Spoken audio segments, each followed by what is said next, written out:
আপনার মাকে এই তিনটি কথা কখনো বলবেন না, নয়তো আপনাকে সারা জীবন কাঁদতে হবে। যদি আপনার মা আজও বেঁচে থাকেন তবে এই ভিডিওটি শেষ পর্যন্ত অবশ্যই দেখুন এবং কমেন্টে লিখুন আলহামদুলিল্লাহ। প্রথমত, মাকে বলা আপনি কিছু জানেন না। যখন মা কোনো পরামর্শ দেন তখন তাকে এটা বলবেন না যে আপনি কিছু জানেন না। মনে রাখবেন, যখন আপনি কথা বলতেও জানতেন না তখন তিনিই আপনাকে কথা বলা শিখিয়েছেন। দুনিয়ার সবচেয়ে বড় অভিজ্ঞতা যদি কারো কাছে থাকে তবে তা আপনার মায়ের কাছে আছে। দ্বিতীয়ত, মাকে কখনো বলবেন না আপনি আমার জন্য কি করেছেন।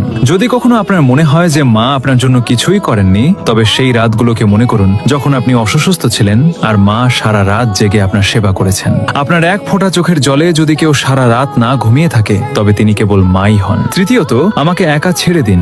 রাগের মাথায় মাকে কখনো বলবেন না আমাকে একা ছেড়ে দিন, কারণ একদিন তিনি সত্যিই আপনাকে চিরদিনের জন্য একা ছেড়ে চলে যাবেন। তখন আপনি চাইবেন কেবল একবার তার সাথে কথা বলতে, কিন্তু তখন অনেক দেরি হয়ে যাবে। যদি আপনার মা বেঁচে থাকেন তবে